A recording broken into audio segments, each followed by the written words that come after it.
테슬라가 미국에서 전기차 자율주행 보조장치의 결함 수정을 위해 200만 대가 넘는 차량에 대해 리콜을 결정했습니다.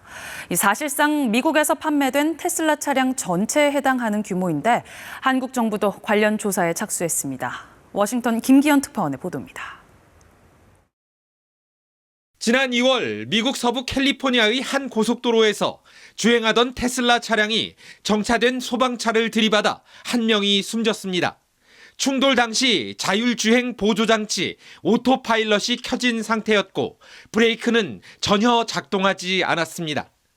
해당 기능이 주변 장애물이나 교통신호 변화를 적절히 감지하지 못할 수 있다는 겁니다.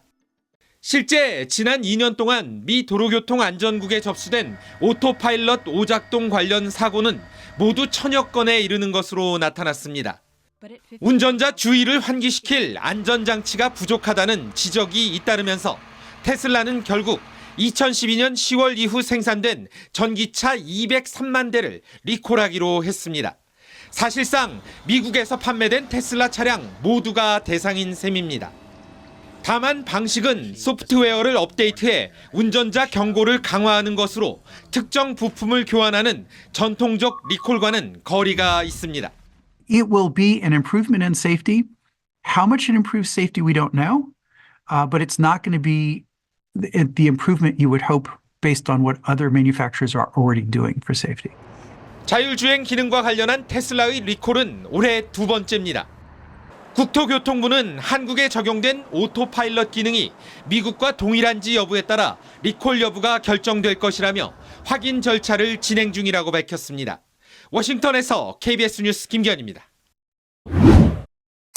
미국 전기차 기업 테슬라의 거침없는 질주에 제동이 걸렸습니다.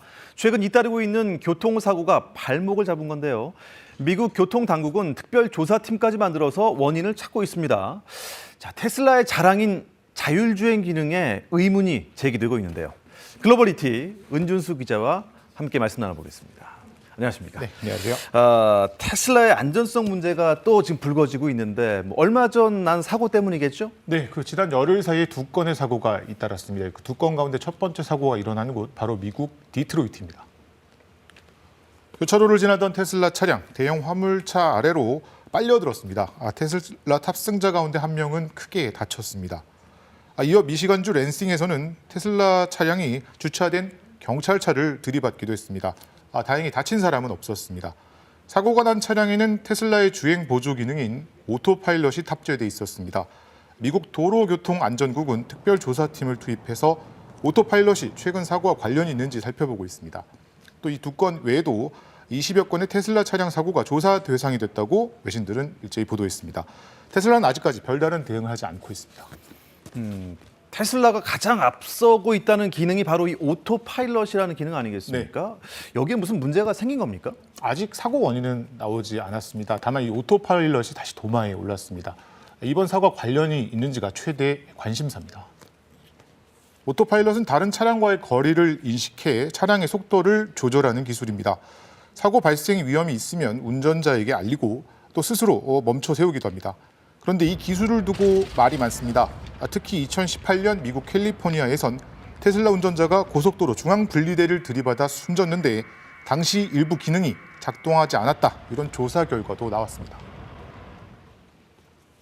The forward collision warning system did not provide an alert and the automatic emergency braking system did not activate as the Tesla SUV approached the attenuator.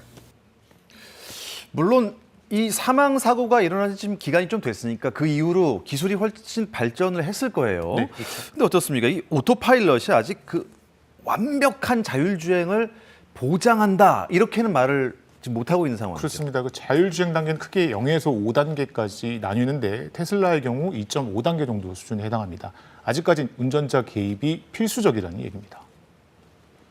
문제는 오토파일럿이라는 용어가 운전자들에게 혼란을 줄 수 있다는 점입니다. 실제로 2019년 미국 로스앤젤레스에서는 한 운전자가 고속도로를 달리던 중 완전히 골아 떨어진 모습이 포착됐습니다. 오토파일럿만 믿고 잠이 든 걸로 알려졌습니다. Going about 75 on the highway, and he was just totally 자율주행, 자동 조정 이런 문구가 자동차 스스로 주행할 수 있다 이런 오해를 불러일으킬 수 있다는 지적이 잇따르고 있는 가운데 독일 법원은 지난해 7월 오토파일럿이라는 용어 사용을 금지하기도 했습니다. 그런데 테슬라는요, 이제 완전 자율주행이 가능할 것이다 이렇게 홍보를 하고 있지 않습니까? 큰 탈 없이 어떻게 목표를 이뤄낼 수 있을까요? 네, 일단 테슬라의 창업자이자 CEO죠. 일론 머스크는 완전 자율주행 가능하다 여전히 이렇게 자신하고 있습니다. We'll hopefully release a private beta of Autopilot, or the full self-driving version of Autopilot in 테슬라는 올 초에도 운전자 개입 없이 오토파일럿만으로 샌프란시스코에서 로스앤젤레스까지 주행에 성공했다고 발표했습니다. 하지만 여전히 물음표도 끊이지 않습니다. 지난달 터치스크린 터치스크린 오작동과 관련돼 모델 S와 모델 X 차량 13만 5천 대를 리콜했습니다. 오토파일럿 등 대부분의 운전 기능은 이 터치스크린을 통해서 조작할 수 있는데요. 기능 결함 지적이 일자 테슬라는 이에 대해서는 동의하지 않는다 이렇게 밝혔습니다. 일단 뭐 테슬라 자동차의 핵심은 자율주행 장치, 오토파일럿 장치 아니겠습니까? 이게 지금 논란이 있는 상황이잖아요.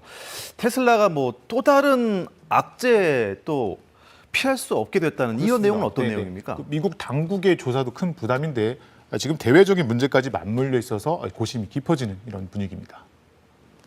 중국 정부가 최근 국영회사 임직원 등에게 테슬라 사용 금지령을 내렸다는 보도가 나왔습니다. 테슬라 전기차의 카메라, 센서를 통해 수집한 데이터가 중국의 국가 안보에 위험이 될 수 있다 이런 이유를 내세웠습니다. 전기차 개발의 속도를 내고 있는 중국의 견제가 시작됐다는 분석도 나오는데 어찌됐건 전기차 넉 대 중 한 대를 중국에서 팔아온 테슬라 입장에선 타격이 클 수밖에 없습니다. 여기에 폭스바겐, GM, 르노니산, 현대기아차 등 전기차 시장을 파고드는 글로벌 자동차 회사들도 테슬라를 압박하고 있습니다. 완전 자율주행 아직까지는 꿈에 불과한 건가요? 은준수 기자 잘 들었습니다.